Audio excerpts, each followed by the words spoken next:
Welcome, political science students. We are welcome to the third semester political science. As you know, this course for political science major students. This course is divided into 5 units, and unit 3 is forms of government. The instructor for this unit is Mr. G. Ramesh, Assistant Professor, Department of Political Science, St. Joseph's College for Women, Autonomous, Visakhapatnam, Andhra Pradesh State, India. Learning outcomes. The third chapter of this unit is Parliamentary form of government, merits and demerits. By the end of this chapter, the learner should be able to understanding the structure of parliamentary government, identifying the merits of the parliamentary system, recognizing the demerits of the parliamentary system, comparing parliamentary and presidential systems, and assessing the relevance of parliamentary government in modern democracies. Content. This unit, that is forms of government, and the third chapter is parliamentary form of government, merits and demerits. The content of the chapter are introduction to the parliamentary form of government, key features of parliamentary system, separation of powers in parliamentary system, role of the Prime Minister and the Cabinet, merits of parliamentary form of government, demerits of parliamentary system, comparison to presidential system, and finally conclusion. Now let's go in the lesson and look at the parliamentary form of government, merits and demerits. Parliamentary form of government. A parliamentary form of government is a system in which the executive branch is drawn from and accountable to the legislative branch.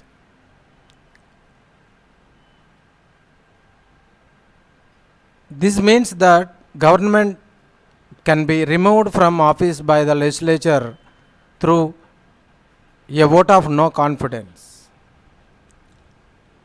So the executive is composed of members of the legislature and is accountable to it.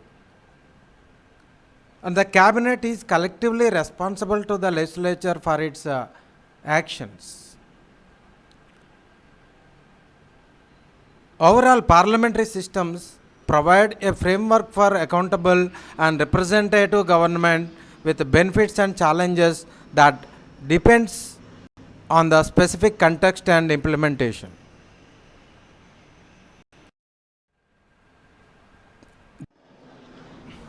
Separation of powers in parliamentary system: executive branch, legislative branch, judicial branch.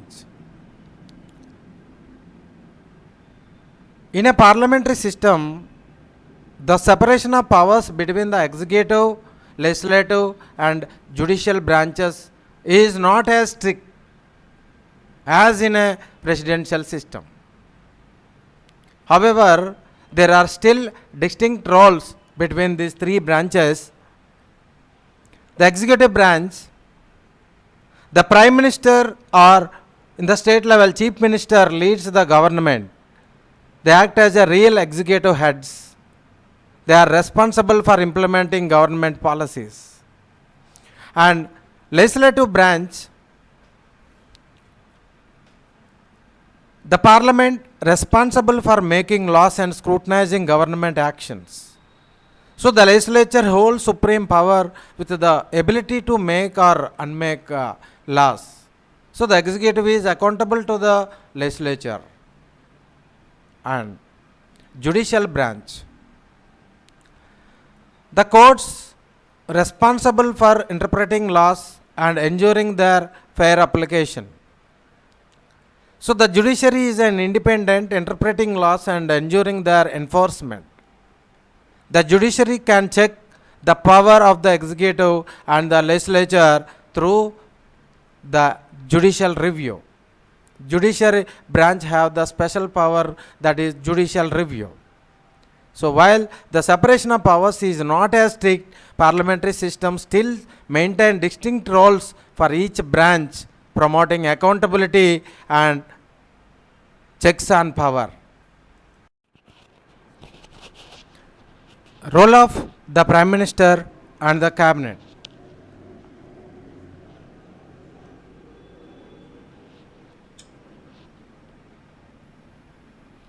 In a parliamentary system, the Prime Minister and Cabinet play crucial roles in exercising executive power. The Prime Minister adopts the government chosen by the majority party in Parliament, responsible for forming a cabinet.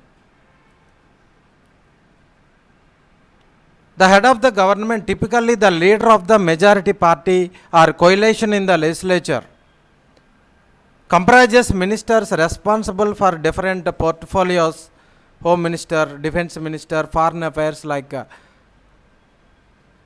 collectively accountable to the legislature. So the head specific government departments accountable to the Prime Minister and the Parliament. And the executive power implement laws, propose policies and manage daily government operations. The Prime Minister and Cabinet exercise executive authority implementing policies and laws. They are accountable to the legislature, which can remove them through a vote of no confidence. So, the head of the state appoints the Prime Minister, usually the leader of the majority party or coalition parties. The Prime Minister and the Cabinet are collectively responsible to the legislature for their actions. So, different countries have distinct procedures for appointing the Prime Minister and the Cabinet. For example, the UK, German, India. So, they have their distinct procedures they followed.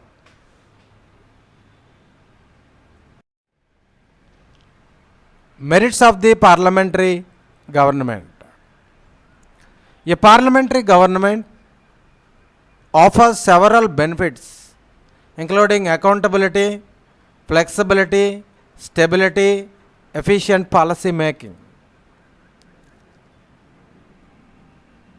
The executive is accountable to the legislature, promoting transparency and responsibility. So the government is directly accountable. Government means here executive body. The executive is directly accountable to the elected representatives in parliament or legislature, ensuring responsiveness to public needs.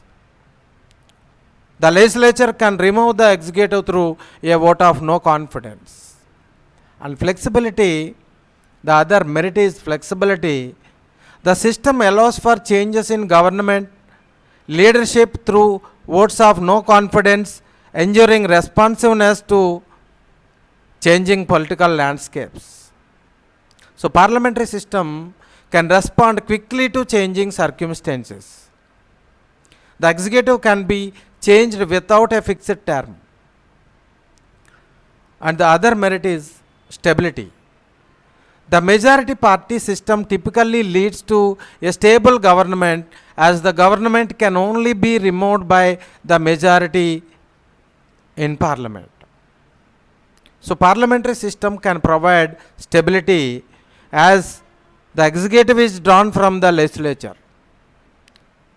So this system promotes collective decision making.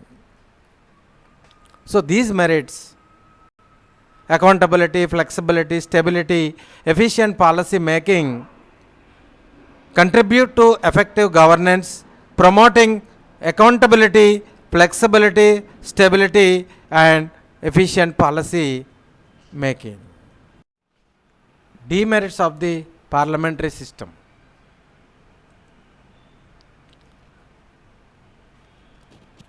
A parliamentary system has several drawbacks, including potential for instability, tyranny of the majority, party politics, lack of checks and balances. In potential stability, minority governments or frequent changes in leadership can lead to instability and policy inconsistencies. The executive can be removed through a vote of no confidence, leading to potential instability. So, coalition governments can be prone to instability. And the other drawback is tyranny of the majority. The majority party can potentially dominate decision making, leading to a suppression of majority views. The majority party coalition can dominate the legislature, potentially leading to tyranny. So, minority rights may not be adequately represented here. And the other demerit is party politics. The system can be dominated by party politics, potentially neglecting the needs of individuals and focusing on party agendas. So, the party loyalty can be override individual conscience and accountability. So, party politics can be lead to polarization. And the other drawback is lack of checks and balances. The fusion of powers can weaken checks and balances, potentially leading to abuse of power by the executive branch. The concentration of power in the executive and legislature can limit checks and balances. The judiciary may be the only executive checks on power. So, these demerits highlight potential challenges in parliamentary systems, including instability, tyranny, party politics, and limited checks and balances. Comparison to the presidential system.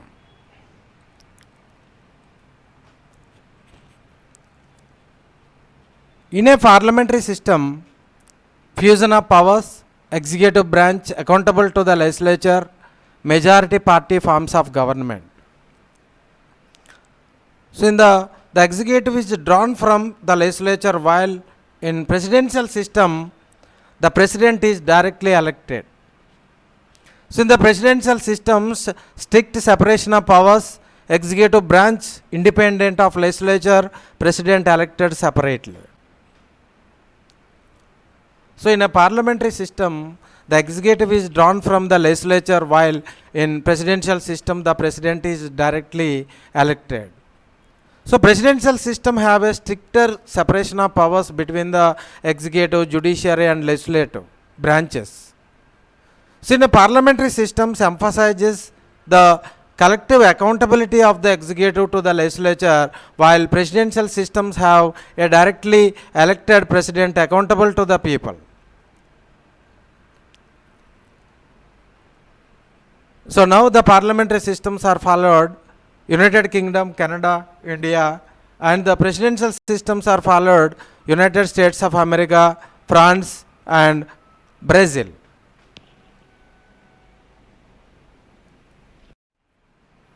See, in a conclusion, a parliamentary form of government offers a system of governance that promotes accountability, flexibility and efficient decision making, while it has merits such as collective responsibility and representative government.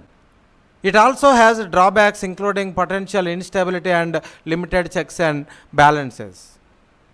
So, to improve the effectiveness of a parliamentary systems, I recommend implement robust accountability mechanisms to ensure the executive is responsible to the legislature and citizens, and foster transparency in government decision making and actions, and establish effective checks and balances to prevent abuse of power, and encourage collaboration between the executive and legislature to promote collective governance.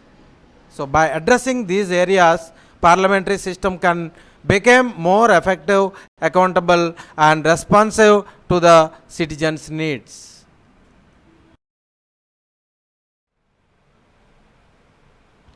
What have we learned?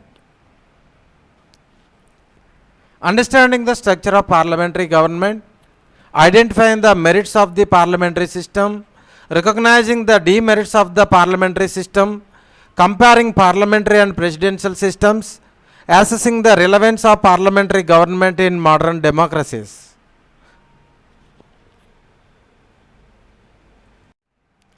Thank you.